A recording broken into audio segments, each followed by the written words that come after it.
मराठी कथा श्यामची आई भाग 29 अमरूचे धिंडवडे। श्यामने आरंभ केला। शेवटी आमच्यावर मारवाड्याने फिर्याद करण्याचे ठरवले। कोर्टात फिर्याद दाखल झाली। व्याज व मुद्दल मिळून 4,000ची त्याने फिर्याद दिली। दावा सुरू झाला। कोर्टात सावकारांचे देणे योग्य ठरले व सारी होती नव्हती ती मिळकत जप्त करून तिचा लिलाव व्हावा असा निकाल देण्यात आला। त्या दिवशी गावात दौंडी पिटणार जाणार होती। आईला 2 दिवस एक घासही गेला नाही। डोळ्यात डोळा लागला नाही।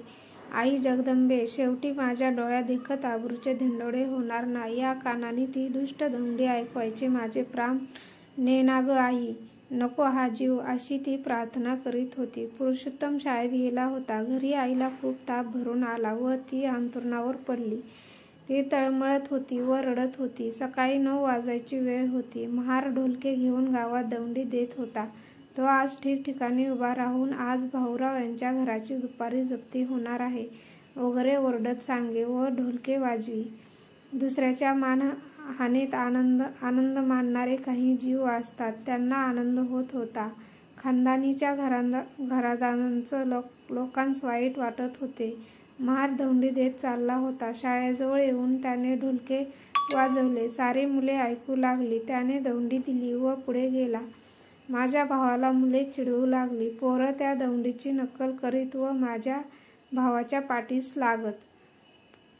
पुरुषाच्या घराची जप्ती होणार, डुम असे ती म्हणत व पुरुषोत्तम रडू लागे। त्याच्या डोळ्यातून अश्रू येऊ लागले। तो मास्तरांजवळ गेला व म्हणाला, मी घरी जाऊ का? मास्तर म्हणाले, कोठे चाललास? बस खाली, अर्ध्या तासाने शाळा सुटेल। मास्तरांनी त्या लहान भावाच्या हृदयातील कालवा समजली का नाही? 10 वाजले। शाळा सुटली। लांडग्यांनी कोकराची दशा करावी तशी माझ्या भावाची इतर मुलांनी केली। मुले त्याच्या डुम करीत पाठीस लागली। तो रडत घरी आला व एकदम आईला बिलगला, आई, सारी मुले मला चिडवतात का ग? असे म्हणतात, तुझ्या घराची जप्ती होणार, शेणाचे दिवे लागणार। आई, सारी का ग माझ्या पाठीशी लागतात? आपणास येथून बाहेर काढणार का ग? आई, काय ग झाले? असे आईला विचारू लागला। बाळ, देवाची मर्जी, मी तरी काय सांगू तुला? असे म्हणून पडल्यास त्या पोटाच्या गोळ्याला पोटाशी घेऊन आई शब्दधारांनी त्याला स्नान घालू लागली। मायलेकरे शोकसागरात बुडून गेली होती। शेवटी आई त्याला म्हणाली, जा बाळा, हातपाय धुवून आज राधाताईकडे जेवायला जा, इंदूने तुला बोलवले आहे। लहान भाऊ, त्याला काय समजणार? तो शेजारी जेवायला निघून गेला। त्या दिवशी वडील जेवले नाहीत। त्यांनी स्नान केले, देवाची पूजा केली। लाज वाटत होती तरी देवळात गेले, खाली मान घालून गेले व तसेच परत आले। ज्या गावात त्यांना सरदार म्हणत, ज्या गावात ते पंच होते, ज्या गावात त्यांना मान मिळे, त्या गावात त्या दिवशी कुत्रेही विचारित नव्हते। ज्या गावात ते मिरवलेत, ज्या गावात शब्दांना मान मिळे, तेथेच लहान पोरेही त्या दिवशी त्यांची टर उडवीत होती। जेथे फुले वेचली तेथे शेण वेचायची आईवर पाळी आली।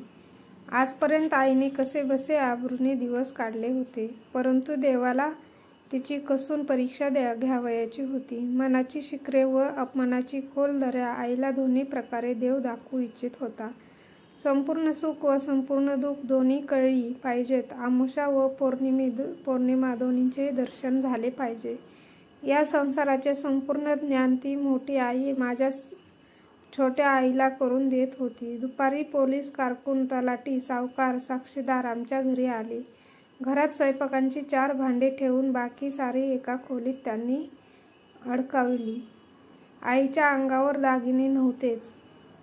मणी मंगळसूत्र काय ते राहिले नव्हते ते त्या खोलीत टाकून त्याला सावकारांनी कुलूप ठोकले, सील केले।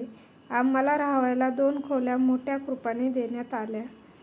ती मंडळी निघून गेली। आई इतक्यात वेळ उभी होती। केळीप्रमाणे ती थरथर कापत होती। अंगणात ताप व आता मनस्ताप, आतून बाहेरून ती भाजून निघत होती। मंडळी निघून जाताच आई धडकन खाली पडली। आई अशी करीत पुरुषोत्तम रडू लागला वडील आईजवळ गेले. तिला अंथरुणावर ठेवण्यात आले. थोड्या वेळाने आईला शुद्ध आली व म्हणाली, ज्याला भीती होते ते शेवटी झाले. आता जगणे व मरणे सारखेच.